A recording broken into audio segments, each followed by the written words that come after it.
Attention bird seekers! It's time for Out There with the Birds, the podcast that puts a little birdhouse in your soul, with your hosts, Ben Lizdas and Bill Thompson III. Out There with the Birds is supported by Swarovski Optik, makers of the amazing EL series of binoculars and the BTX spotting scope, which combines the magnification of a scope with the clarity and comfort of binocular vision. Learn more at SwarovskiOptik.com. That's Swarovski followed by Optik with a K.com. Tamron camera lenses offer powerful performance that exceeds your imagination. Discover the full line of ultra telephoto zoom lenses at tinyurl.com/tamron-bwd. Red Start Birding is your new resource for birding optics, gear, and expertise. Great birding starts at redstartbirding.com. And support also comes from the Reader Rendezvous Birding Adventures from Birdwatchers Digest. Come birding with us in our favorite places. Learn more at birdwatchersdigest.com/rr. And now, here they are, Bill and Ben.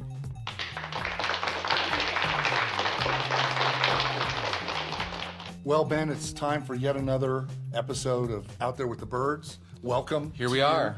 Welcome Colorado, to each other. Huh? Yeah, you're in Colorado. We're in Fort Collins, Colorado, and it's been awesome. Yeah, we're taking the show west. Yes. We go west, old men. Wasn't that what Horatio Alger said? Something like that. Okay. And we've got 21 Birdwatchers Digest readers here. I just like 21 friends. Yeah, 21 pals. because birding is better with friends. That's right.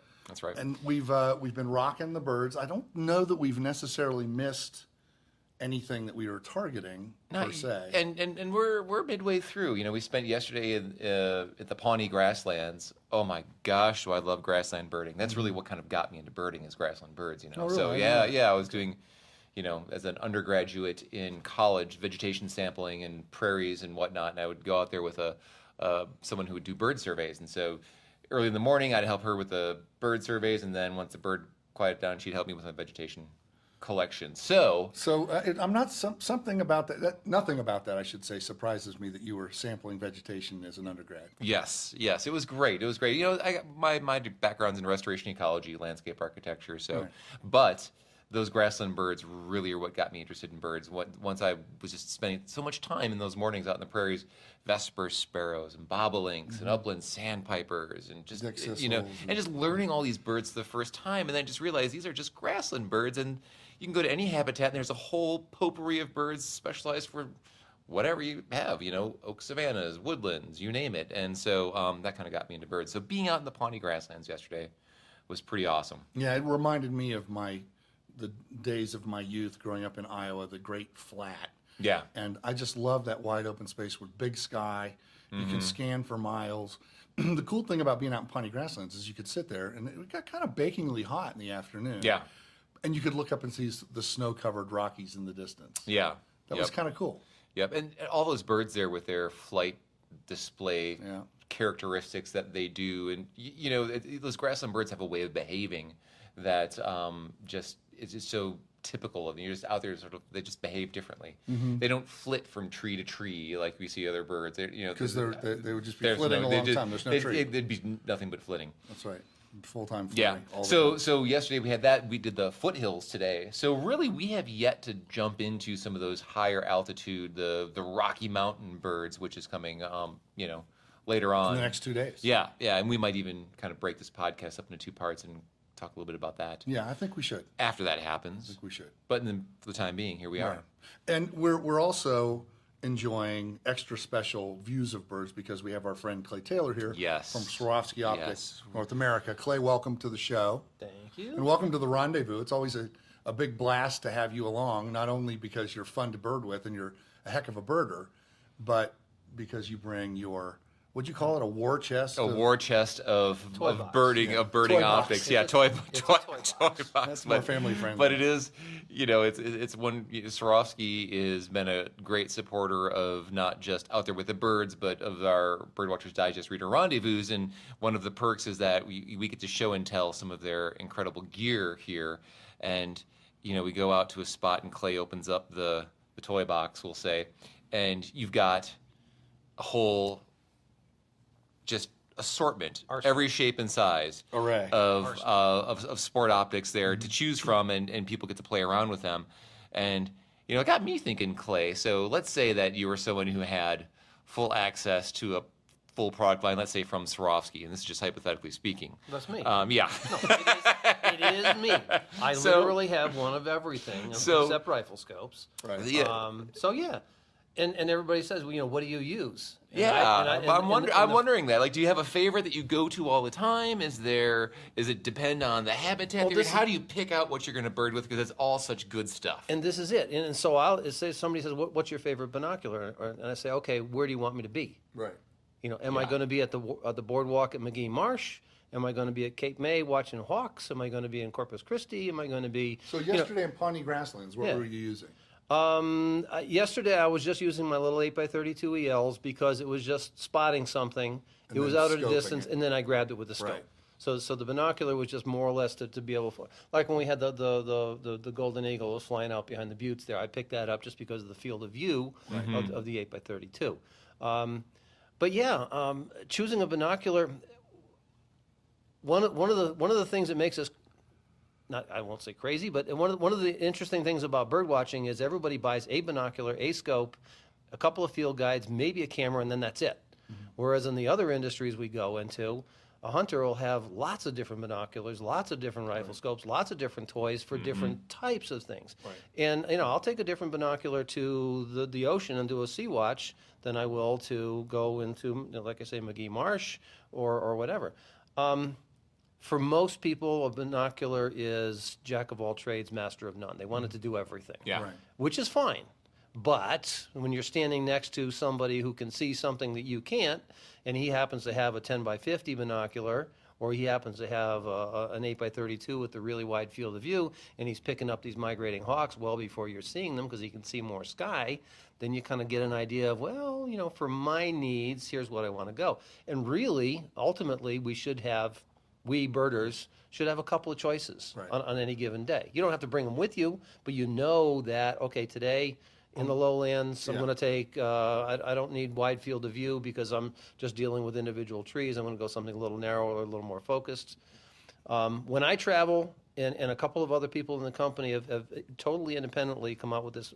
When I travel just for myself, go birding, I take the 8x32 EL, the little guy, lightweight, but more importantly, biggest field of view that we make, so I can scan. I kind of call him a medium guy. I wouldn't consider him a little guy. It's Well, a medium guy. I mean, compared to a 42 millimeter binoculars, when I think of little guys, I think of like those compact binoculars, which really I tend to discourage. Anything under a 30 millimeters, you're giving up brightness and detail. Yeah. But a 30-32 is usually fine. So the 8x32 I love, and then I'll take the 12x50, because that is an astounding binocular. And I did that today with our leader Carl and a couple of the other guys. I just put them in their hands, don't tell them what it is. They look through it and go, "Oh, this is a 10, right?" And I say, "No, 'cause it feels like a 10 in It the feels hands. like a 10, but the image and the sharpness and the brightness are incredible. The tricky part is 12 power. It does magnify your jiggles, Yeah. but the ergonomics are so good. It balances in the hands so well. Personally, my feeling is a 12x50 is wonderful for a lot of things. It is the single best binocular on the planet for looking at warblers. Because how do we look at warblers? We're standing there, whether it's McGee Marsh or whatever, there's a warbler in a tree. You usually find it naked eye first because it sings. You look up, there he is.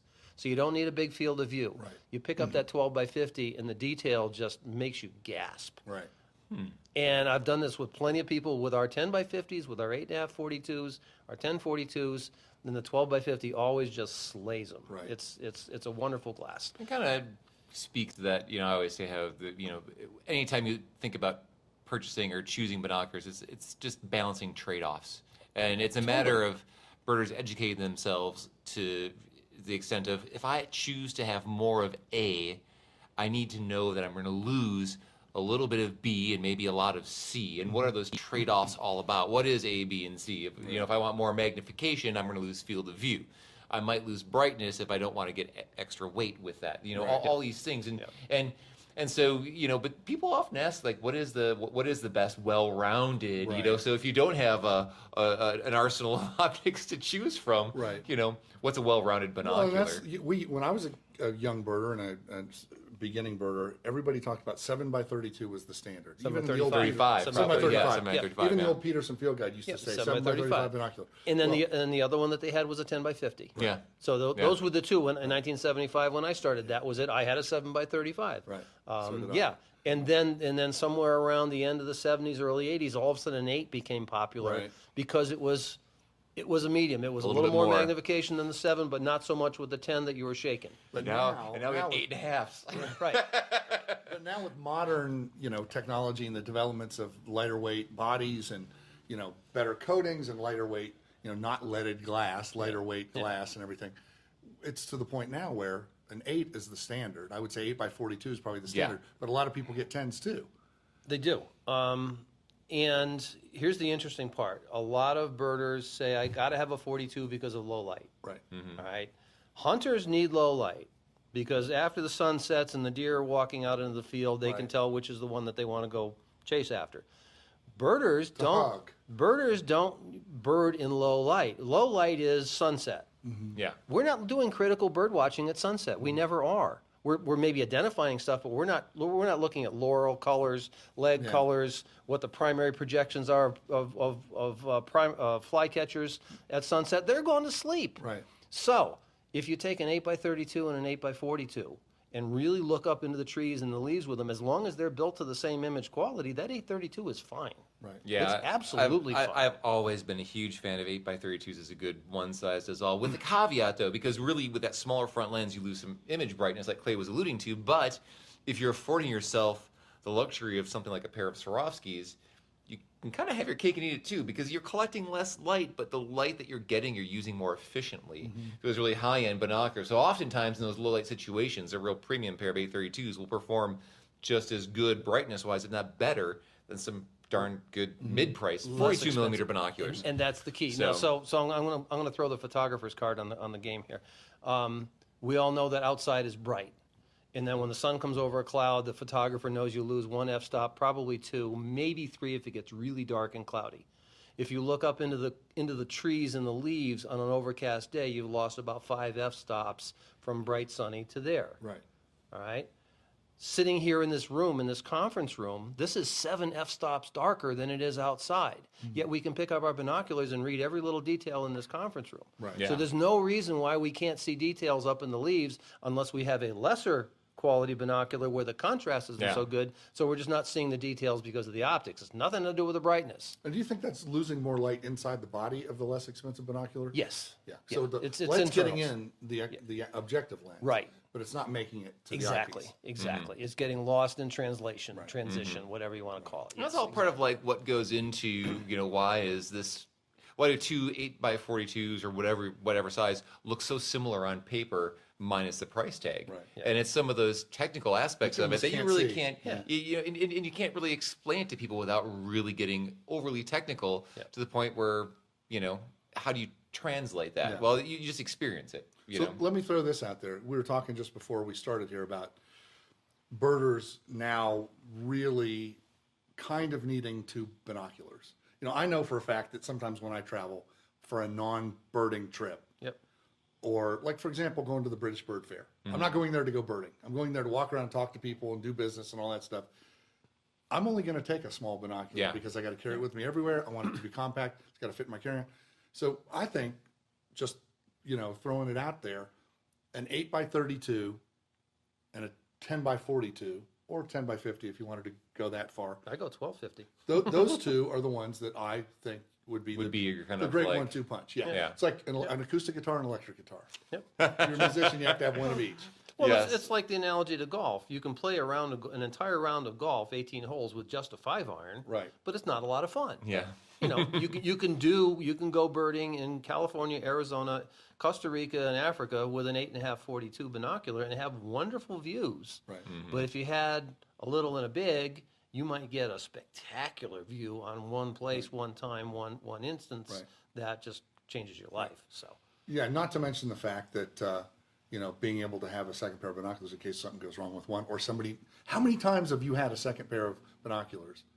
And On a somebody's tour. like, oh, mine broke or mine. Yeah. Yep. I dropped mine, or I lost them, or I brought these and they're fogged. Or, Yeah. I mean, for bird watchers who travel, I would say, I always say, have a backup pair of binoculars. Can you imagine going to Spain, Africa, Argentina, wherever, having one pair of binoculars, you're in on a 10-day trip, and day 3, something happens. Right. And so, I mean, something can happen to anything. You know, the best equipment in the world, just something can happen. So I remember once birding at the New River Birding Festival where I had a pair of binoculars that got bumped or something, and then all of a sudden they only focused in one barrel. Right. And I spent 2 days guiding people, looking just through, I felt like I was looking through a spotting scope. Right. I was carrying around the whole time. It was horrible. Right. And it was like, why didn't I bring an extra pair of binoculars? Right. So now I always pack that extra pair. But I can't believe you were anywhere with one pair of binoculars. That's just fun. That stretches the limit of. You are the LeBron James of birding. I know. Kind of caught me off my game. Doesn't go one place with one pair of shoes and one basket. Come on. All right, nice. I want to swivel a little bit here and just quickly get your take on the lifer you just got the other day, right before the rendezvous started. Doesn't happen.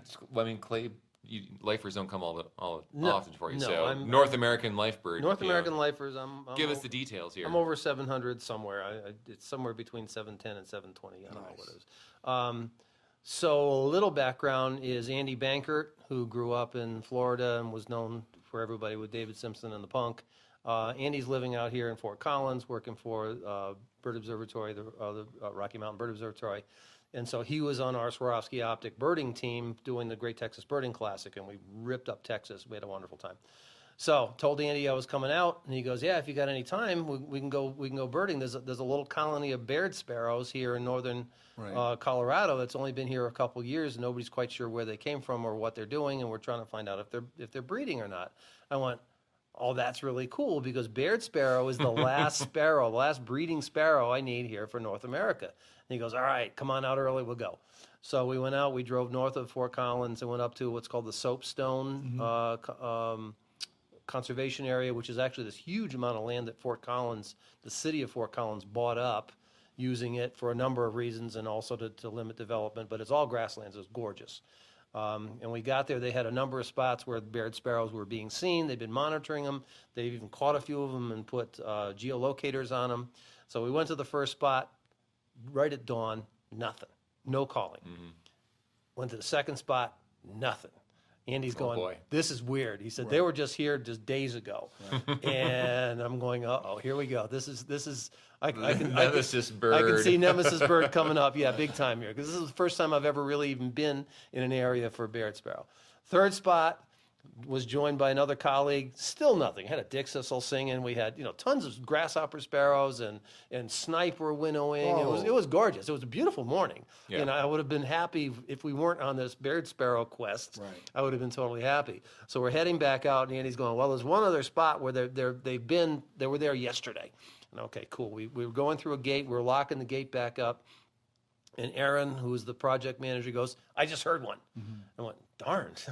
And so we drove down a little ways, and there we found a singing male, and we watched him for a while. I got some nice pictures, got some videos. They were trying to figure out if he was, had a territory or not.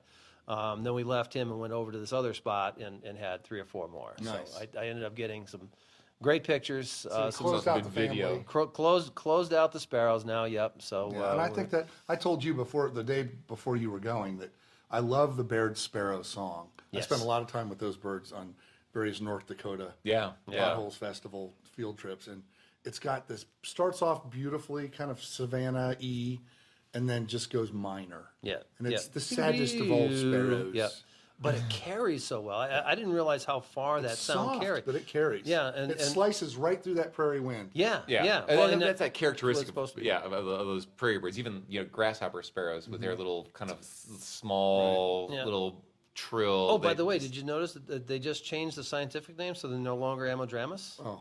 I don't know what it is. I don't remember what it is now. So all those are now no longer. So Baird's, grasshopper, Henslows, LeContes, and the two saltmarsh sparrows. They're all no longer Ammodramus. Oh, good Lord.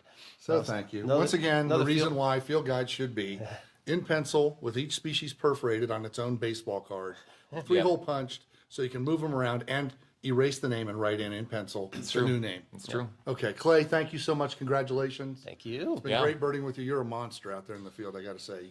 you got massive birding chops, and our folks really appreciated having not only your expertise, but obviously the optics too. So Great thanks, views Ben. of birds all. I'm looking forward to the next one. I know. Ben, Yeah. we gotta get ready and go to dinner, man. Yes. And I think what We we'll have do to is shower. You have to shower. Yeah, okay. That'd probably be a good idea to go showered as well. So let's check back in later on in the trip and kind of go over the punch list of additional Things we want to high elevation highlights. Huh? That's right.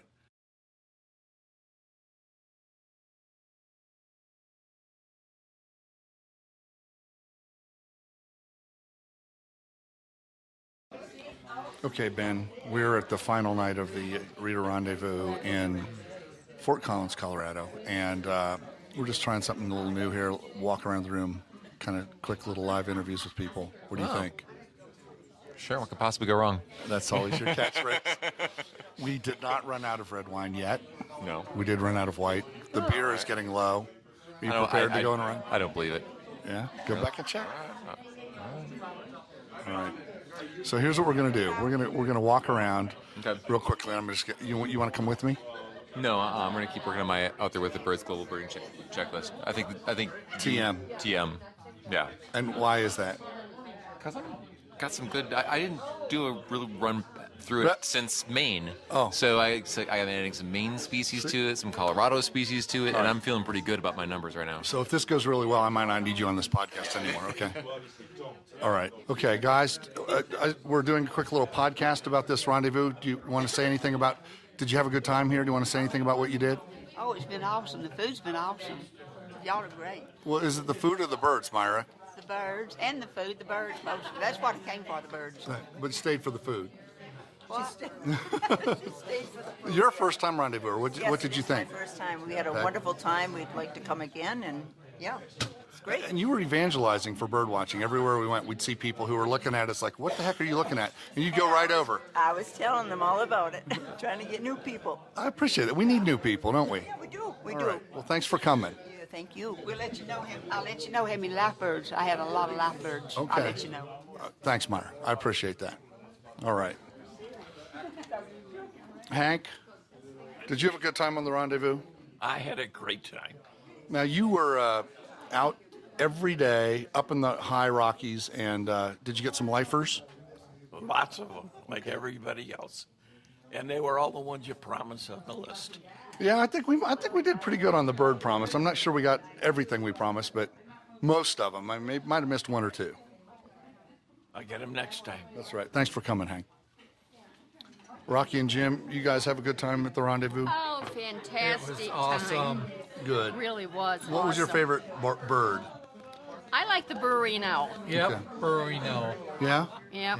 That's a good one. That was early on. That was out in Pawnee Yeah. Grasslands. Yeah. Sure was. Okay.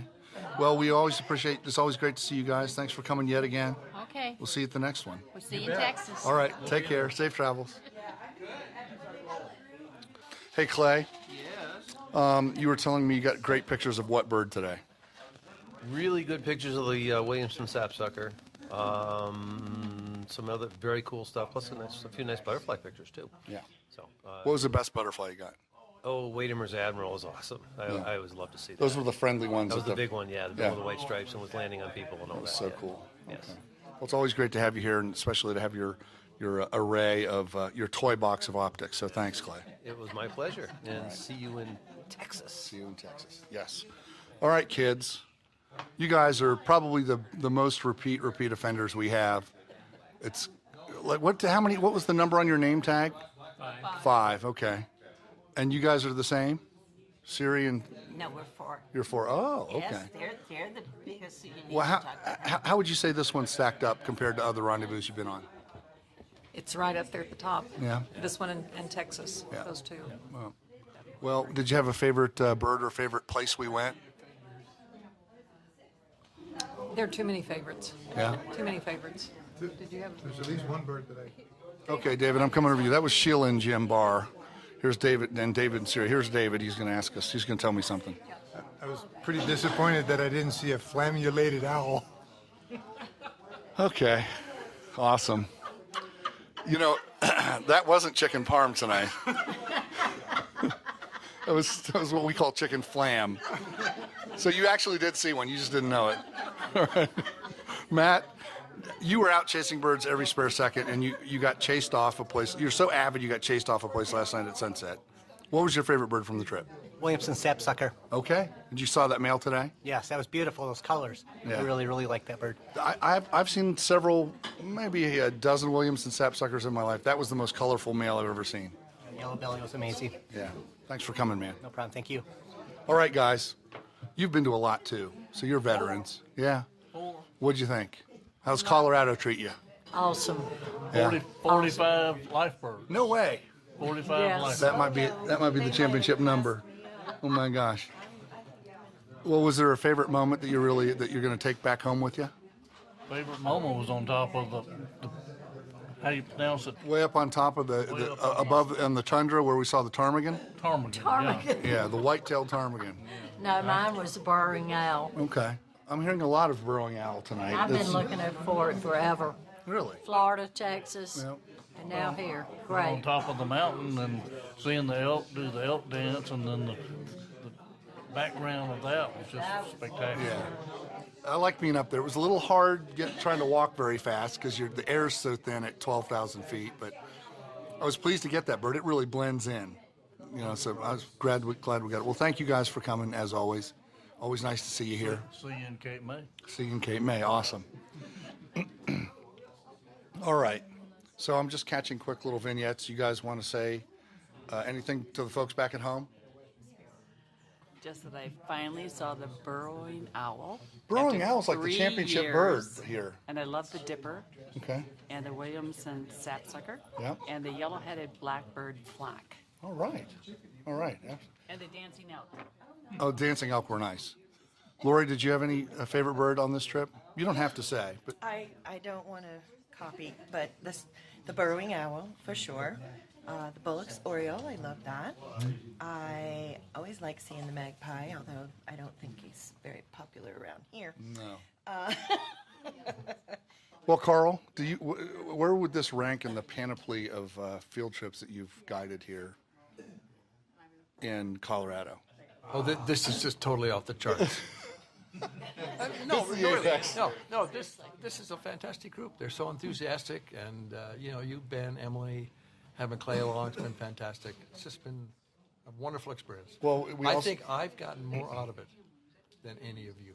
Wow. How's So we that? don't need to give him a check or anything. That's really cool. It's very sweet. No, I cashed that. That's right. Hey, and Linda, it was great having you along too. It was. You were very helpful. It was such a fantastic group birding experience. I love how you put people first and the birds are gravy. Yeah. And it's all like top notch. It's awesome.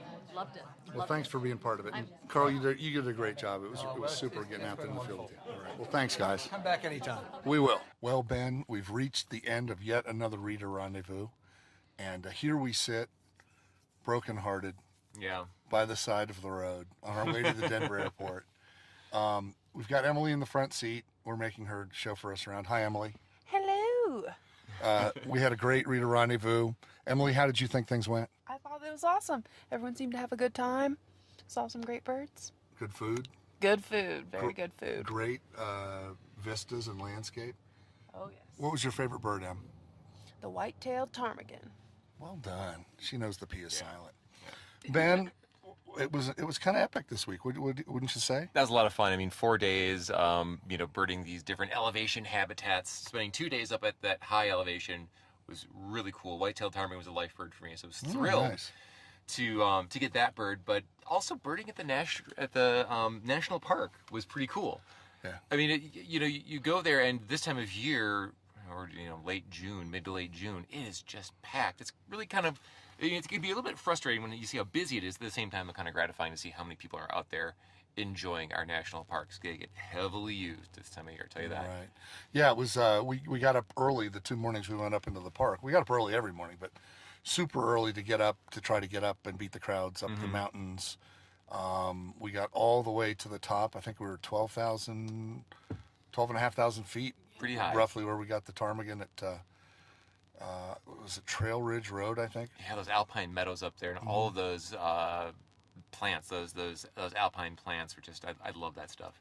Yeah. Medicine Bow Curve. Medicine Bow Curve was yesterday where we went, and that was also epic. Not quite as high, but equal numbers of good birds. And it was neat because we kind of pulled off on this scenic overlook rest stop, and here comes the black-backed woodpecker. Yeah. No, three-toed woodpecker. Here comes the pine Pine grosbeak. grosbeak. Here comes the Clark's nutcracker. Yeah. It was really nice to be able to sit there and or stand there really and kind of watch the light come on and the day get warmer and the. That's a great place to introduce people to birds too. So many people come up to our group who were just touring the park saying, "Hey, what are you guys seeing? What are you looking at? What are you doing?" And saying, "Hey, check out this, woodpecker in the scope. That's a Clark's nutcracker down there.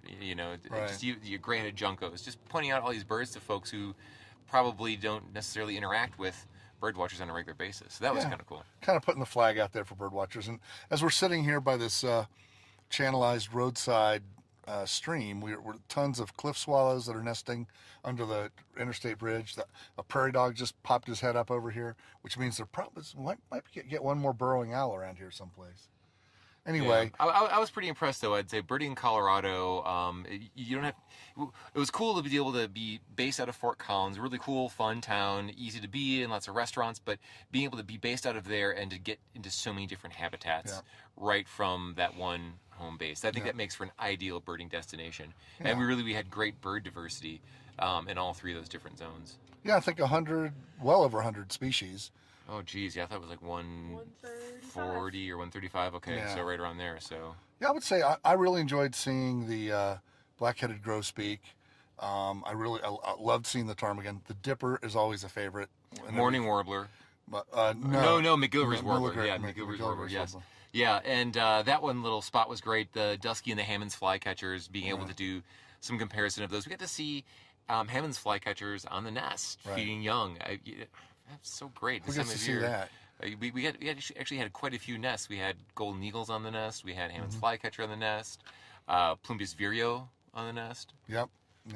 It was a cool Cordilleran flycatcher. We saw a mountain bluebird nest. Yeah. So it was actually kind of surprising to me. I was asking Carl about this, Carl Bendorf, our Colorado-based guide, that the singing for June wasn't quite as vibrant and present as I thought it would be. But then I realized, these birds are already well into nesting. They probably are on eggs or babies or feeding hungry fledglings, and they don't have time or energy to sing. So they're probably just conserving their energy and putting that into raising young. And those insights that you can get from, you go someplace with a certain set of expectations, and then you get there and you realize, it's not like that. Right. Mountain bluebird, or not mountain bluebird, but western bluebird. We didn't get western bluebird here. Right. We were in some perfect bluebird habitat as you're walking through. You even commented to Carl, like, where are the western bluebirds? This is perfect habitat for them. These kind of pastoral rangeland type areas with fence rows and trees and whatnot. Right. And essentially he said, we just don't get enough moisture at the right time of year to really sustain insects that they need. Those populations in here, right. Which was just some interesting insights. I thought that bird was going to be like a take it for granted, just see it. So Nope, you can't take anything for granted. You roll the dice every time you go out bird watching. But I think we came up snake eyes, double sevens. Yep. And I think we showed everybody a good time. Was really happy with how things went. The weather was largely cooperative. We didn't have to pay for hail damage on our rental vans because that's your responsibility after all. Mm-hmm. Because we had a nice rousing couple games of ping pong. We as did. Well. We did. So, I always try to manage to have some little extracurricular fun over on these events. Well, I'm looking forward to our further adventures. You and I will be back out here in a few weeks again to Colorado, and then after the expo this fall, we're going to have our final domestic Reader Rendezvous of the year in Cape May. And I know a lot of the folks that were here with us will be with us in Cape May, and we're looking forward to that. And for those of you out there listening in Podland, we have announced 3 of our Reader Rendezvous for 2019. And we're going to be announcing 4 more in the coming weeks, possibly months. So I'd like to just invite everybody to check it out, birdwatchersdigest.com/RR. And guys, it's been a pleasure traveling with you. Yeah, likewise, Bill. One last prairie dog out there for us and a bunch of cliff swallows. So Emily, say bye to everybody. Toodles poodles. All right. Ben, good time, buddy. Let's get on out of here and catch that big silver bird home. Okay? All right. Sounds good, Bill. Thanks. That's a wrap for this episode of Out There with the Birds. Special thanks to Swarovski, our Optik sponsor. Learn more about their fine line of birding and lifestyle optics at SwarovskiOptik.com. That's Swarovski followed by optik.com. If you love to take photos of birds, Tamron telephoto camera lenses offer powerful performance that exceeds your imagination. Discover more at tinyurl.com/Tamron-BWD. Your source for the best birding optics is Red Start Birding. Great birding starts here, redstartbirding.com. Finally, we're also supported by the wonderfully enriching Reader Rendezvous birding trips from Birdwatchers Digest. Your next birding adventure starts at birdwatchersdigest.com/RR. Tune in next time for some more chit-chat from Bill and Ben. Until then, this is Phoebe reminding you that no one really gets hurt in a murder of crows, and we'll see you out there with the birds.